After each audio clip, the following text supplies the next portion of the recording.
જૂનાગઢ જિલ્લાના માળિયા હાટીના માં આવેલી આલીશા બાગ ખાતે રણછોડદાસ બાપુ આંખની હોસ્પિટલ રાજકોટ દ્વારા નિઃશુલ્ક નેત્રરોગ નિદાન દવા અને ઓપરેશન સારવાર કેમ્પનું આયોજન કરવામાં આવ્યું હતું. સુનિધિ ચેરિટી ટ્રસ્ટ, મુંબઈ અને સીતારામ સેવા ટ્રસ્ટના આર્થિક સહયોગ તેમજ આશીર્વાદ ટ્રસ્ટ માળિયા હાટીનાના સહકારથી યોજાયેલા આ કેમ્પમાં મોટી સંખ્યામાં દર્દીઓએ આંખોની તપાસ કરાવી સારવારનો લાભ લીધો હતો.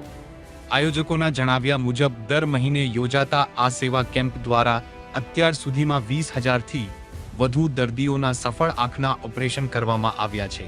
કેમ્પમાં જરૂરિયાતમંદ દર્દીઓને વિનામૂલ્યે સારવાર અને ઓપરેશનની સુવિધા ઉપલબ્ધ કરાવવામાં આવી હતી. અનિલાબેન નવીનભાઈ નાગોદરા માળિયા રાજકોટના આર્થિક સહયોગથી સુનિધિ ચેરિટી ફાઉન્ડેશન મુંબઈ, અબાબેન આંચક માળિયાટીના, સીતારામ સેવા ટ્રસ્ટ માળિયાટીના, આશીર્વાદ ચેરિટી ટ્રસ્ટ માળિયાટીના, મમ્મી સમાજ માળિયાટીના અને યુએનએન ચેરિટેબલ ટ્રસ્ટ રાજકોટના સંયુક્ત ઉપક્રમે વિનામૂલ્યે નેત્ર રોગ નિદાન દવા સારવાર ઓપરેશન કેમ્પ તેમજ દંત ચિકિત્સક કેમ્પ આજે મમ્મી સમાજની જગ્યા માળિયાટીની મોટા આલીશાબાગ છે ત્યાં રાખવામાં આવે છે. ઘણા દર્દીઓ આજે વિશાળ સંખ્યામાં લાભ લેવા ઉત્સુક છે. આ સમયના આ પ્રસંગે અત્યાર સુધીમાં આંખના ઓપરેશન 21,367 ઓપરેશન થયા છે અને એમાં પણ ઓપરેશન પેટે લઈ જવા મૂકી જવા ઓપરેશન નેત્રમણી નિદાન બધી રીતે સેવા ચાકરીમાંની વ્યવસ્થા કરવામાં આવે છે.